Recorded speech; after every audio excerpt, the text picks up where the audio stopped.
reflection, to me, the most basic sense is decision making, but we all make hundreds of decisions every day. I think what makes it different in our Jesuit context, as a Jesuit once explained to me, it's discerning between two goods. It's not always between right and wrong. It's sometimes deciding between I could do A or B, and they're both good choices, but which one leads me to leverage my passions and talents to serve the greater good? An example of discernment that I often run into in conversations with students is many times student leaders will be able to study abroad in an upcoming term, but still want to remain engaged as a student leader in the organizations they are part of. As I tell them, sometimes you can't have your cake and eat it too. Sometimes you need to allow others to help bake the cake and enjoy it. It doesn't mean you can't contribute, but there are times where there is a decision between two goods, and it's about making sure you allow others to lead or be a part of that experience with you. This then frees you up to contribute to the world in other ways that leverage your passions and talents. I have thought quite a lot about discernment, about what discernment means over the past few years, especially after the pandemic hit.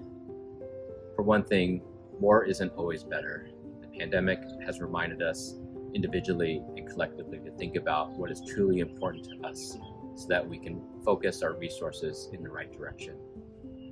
That's something where discernment comes into play. It's not a bad thing to do many things, but is it necessarily the most important thing to focus on in our lives?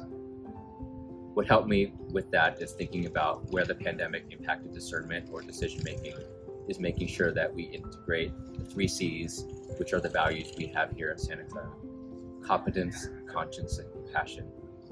I think that's what sets us apart from decision making, from discernment.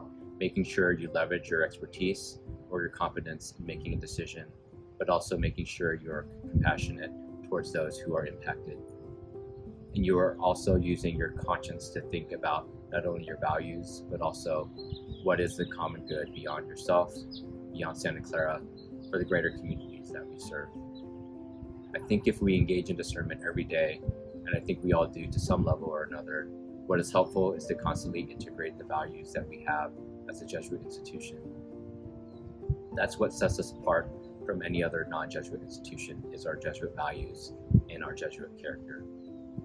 We can integrate competence, conscience, and compassion into how we move forward through our decisions, no matter whether they're big or small.